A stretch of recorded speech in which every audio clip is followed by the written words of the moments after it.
is using everything hell brings against you. The gates of hell shall not prevail against the church, and you're the church. A closed door is as much the will of God as an open door. And don't ever forget that. It's important. If God has closed the door, it's just a matter of timing, and you're in 11:59, but midnight is coming. Whatever you're facing, whatever you're going through, I want you to know God never gets nervous. He's in control. Acts 15, known unto God is all his works from the beginning of creation. He's always known. It's not catching him by surprise. From the beginning of the world, he knew that he would be the Lamb of God slain before the foundation of the earth. He knew what he would do. When you read the story of Rachel, she had a son named Esau and a twin named Jacob.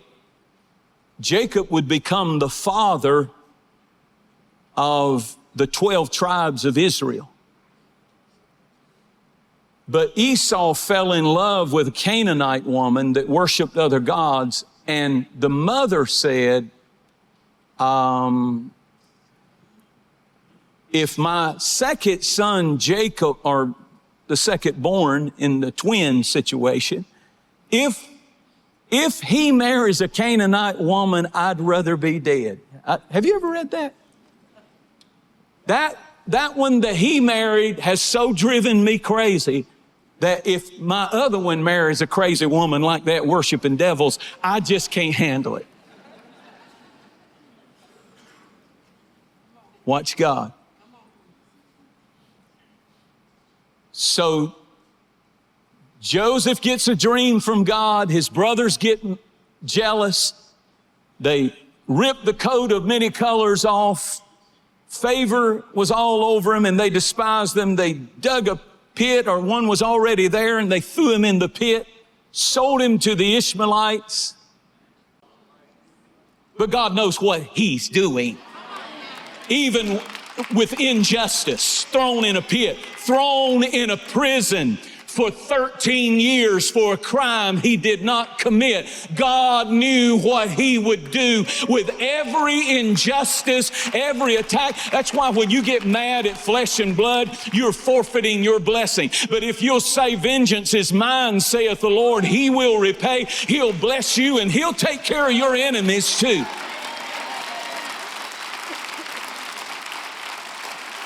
What I'm trying to preach to you is when they threw him in the pit, God knew what he was doing. When they brought false accusations and threw him into prison, God knew what he was doing. When he was forgotten by the butler and the baker, God knew what he was doing. When he lived in the land of Goshen, God knew what he was doing. Now here's a little verse. Now tie all this together. Don't let me lose you. The Bible said that in Egypt, shepherds are an abomination to Egyptians. Shepherds, they could not stand. And Jacob, when he is brought, you remember Joseph goes and gets his whole family and brings his whole family, and he made a mistake because Joseph said, don't tell them you're shepherds. Don't tell them you're shepherds. But Jacob said, I'm a shepherd.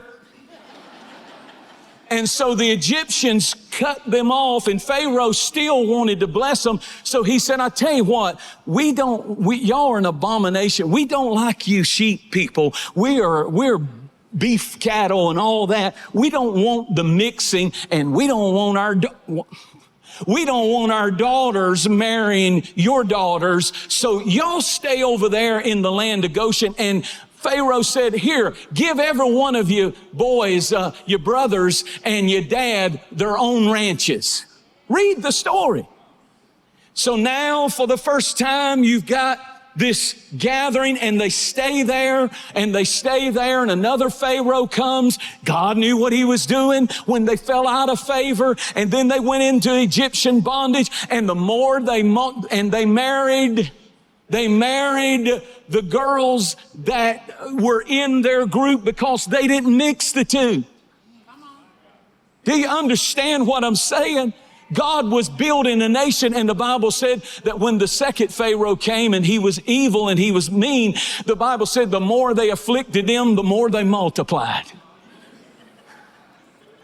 Hallelujah. Because God said, I got to get me a nation called Israel, because out of the nation of Israel will come the tribe of Judah, and out of the tribe of Judah will come the Messiah named Jesus that'll give me bones and flesh and blood so I can carry a cross. Oh, come on, somebody. He's using everything hell brings against you. The gates of hell shall not prevail against the church, and you're the church. Even the things you don't understand. You need to get happy again and quit waiting on the things to change. If you're waiting on that, you're going to be a sorrowful person and look like the cover girl for the book of Lamentations the rest of your life. You got to get a smile on your face and throw your hands up and say, I really do serve a good God. He's up to something. And I don't know what he's doing, but he knows exactly what he's doing. Take a praise break and thank him with me.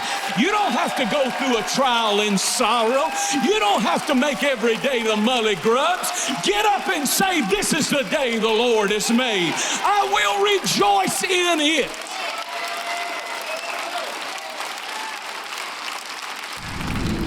What to do when God puts you on hold? In the midst of prayer, in the midst of praise, in the midst of singing, God suddenly invaded that prison house, and every door that was closed opened, and every chain that bound was loosed. Suddenly. Tension is good when it's used on the violin. It's the bow and the tension of the string that causes the beautiful music. But the tension that I'm preaching on is the kind that if they press too hard on the bow, it will break the string. And the tension of where you are and where you want to be sometimes is that in-between place where God puts you on hold. And you know that midnight is God's invasion of your problem, but there's 11:59. At 11:59, Paul and Silas had no idea when they were praising in pain, when their backs were bleeding, when it was so dark, it was midnight. They had no idea at 11:59 that everything suddenly was about to change.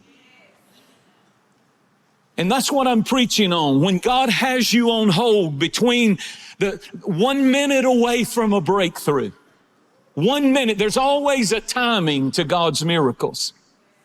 At midnight, the earthquake came and the doors opened and the chains fell. And many of you right now are at that unrecorded 11:59. And you have to make it to midnight before the earthquake comes. And I want you to understand this morning that Paul was at a place in his life where he was feeling forbidden, and he was feeling like he did not understand everything that was going on, but he praised anyhow. I want you to look with me for just a moment at this familiar story. And if you're living in an 11:59 and nothing's happening, I want to encourage you. When nothing's happening, keep moving in the right direction. When nothing's happening, keep praying, keep praising. Great apostles lived through the 11:59 to the 12. Paul tried to go to Asia in Acts 16:6, and the Bible said the Holy Ghost forbid him. Have you ever tried your best to make something happen and all God gives you is a stop sign? But what God did with Paul was every stop sign, and it's important to understand that when the door is closed by God, it's working for your good. If it hasn't happened yet, it's working for your good. Paul backed into the will of God instead of walking forward into the will of God.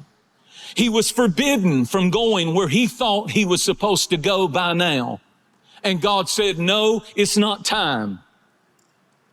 You see, a closed door is as much God's will when he gives you one as an open door is.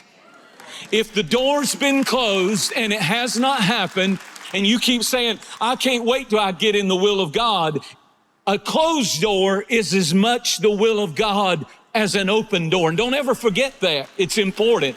If God has closed the door, it's just a matter of timing, and you're in 11:59, but midnight is coming. Midnight, I'm preaching this morning on midnight miracles are on the way. Come on. And if you're in the holding place, you got to keep praying and praising and moving in the right direction. Don't get discouraged.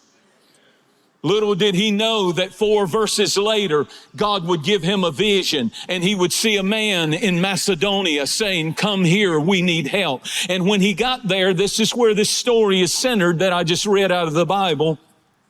When he got there, there were women praying by the river, and the power of God began to move. He even went to the elders and said, is this the will of God? Because the last time I tried, it didn't happen. The elder said, the Lord's in this, go. And he went, and when he got there, he was encountered with a demon-possessed woman, and he cast the devil out of her. Now, I want you to think about what I'm saying. Paul had a vision. He had a word from God. God told him what to do. The elders confirmed it, and all of a sudden, he's fighting devils. I want to preach to you that sometimes we have the wrong assumption that everything in God's will is going to fall in our lap. And sometimes you're right in the middle of God's will and you don't even feel like it, and nothing seems to be working real easy and real fun.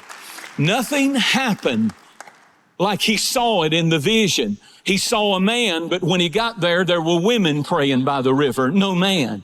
And then he prays, he gets to preaching, and a woman starts following him full of devils, and she was a fortune teller, and you better leave that stuff alone. You better leave that stuff. You better leave those little fortune tellers alone. You better leave that Ouija board alone. You better leave that psychic alone, especially a California psychic. My Lord. I'd rather know the Holy Spirit is leading me, not some evil spirit, not some witch.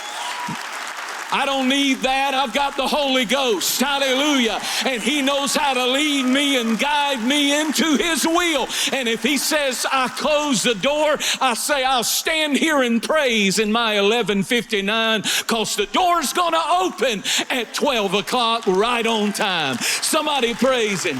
It's God's timing. You say, well, Pastor, it just feels like God's put me on hold. I felt somebody this week. I don't know who, but you got in my heart, and you feel so lonely, and you feel so forsaken, and you feel like it's just not happening, and the enemy's made you feel like that God has forgotten about you. And I just feel like that I'm on hold. But when God puts you on hold, make sure you don't hang up. If you won't hang up in 11:59, his voice, I know it's been a long time, but his voice will come booming in the midnight hour with a midnight miracle that will open the door and loose you from the chains, and you'll walk in a new thing that God is doing in your life. Give him a great praise if you believe it.